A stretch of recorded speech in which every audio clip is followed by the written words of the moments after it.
নমস্কার বন্ধুরা, আশা করি সবাই অনেক অনেক ভালো আছেন। আমিও ভালো আছি। এই দিনটা হলো হোলির দিনে একটা ব্লগ। হোলির দিনকে আমি পূজা দিতে গিয়েছিলাম। সকাল সকাল উঠেই বাড়িতে পূজাটা দিয়ে নিলাম, কারণ এদিনকে ভোগ খিচুড়ি দিতে চেয়েছি, তাই ভোগ খিচুড়ি দিব। 6টার দিকেই উঠে চলে গিয়েছিলাম, সাথে একটা লোক ছিল। লোক না থাকলে একা ভোগ খিচুড়ি দেওয়া সম্ভব না। কারণ কি বলেন তো, আমাদের বাড়ির পূজার ঘরটা একেবারে মন্দিরের মতো করেই সব কিছু করা হয়। সকালে রোদটা এত মিষ্টি থাকে, বেশ একটা ঠান্ডা ঠান্ডা বাতাস, আর সকালে উঠে স্নান করে পুজোর ঘরে গিয়েছিলাম, বেশ ভালো লাগছিল। ফুলগুলো ছিঁড়ে নিয়ে ঠাকুরের কাছে দেব।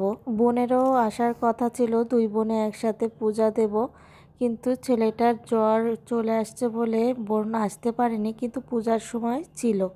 তারপরে আমি গোপালকে স্নান করালাম, মহাদেবকে স্নান করিয়ে, লক্ষ্মীকে স্নান করিয়ে, সবাইকে জামা কাপড় পরিয়ে আমি ভোগের রান্না করতে চলে এসেছিলাম। এই সময়টা খুব ভালো লাগে, সবাইকে সুন্দর করে স্নান করে সাজিয়ে।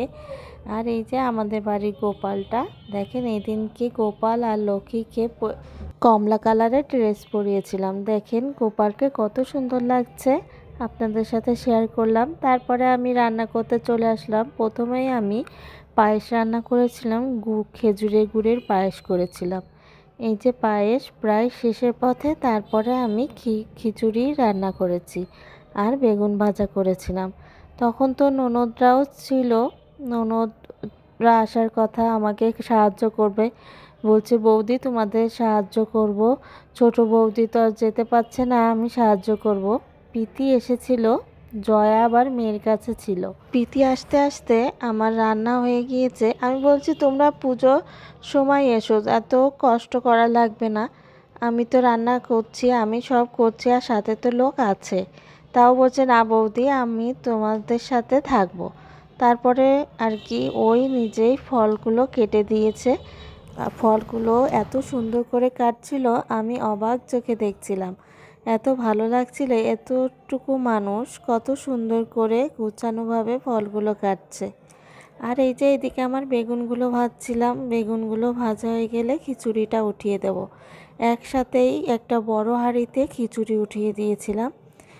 নারকেল কুচি দিয়েছিলাম, বাদাম ভাজা করে দিয়েছিলাম, পাঁচফোড়ন দিয়েছিলাম, আর কোনো মশলাই দেইনি। নিরামিষের রান্না আর হলো ভগবানের উদ্দেশ্যের রান্না কিন্তু খুব মজা হয়, একটা অন্যরকম স্বাদ লাগে।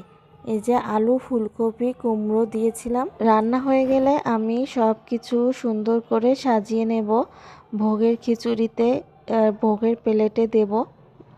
এই যে আমাদের প্লেট 7টা প্লেট দেয়া হয়, আর হলো একটা বড় প্লেটে সাজিয়ে দিয়েছিলাম। এই যে আমার মিষ্টি ননদ, সে আমাকে সাহায্য করে দিচ্ছে।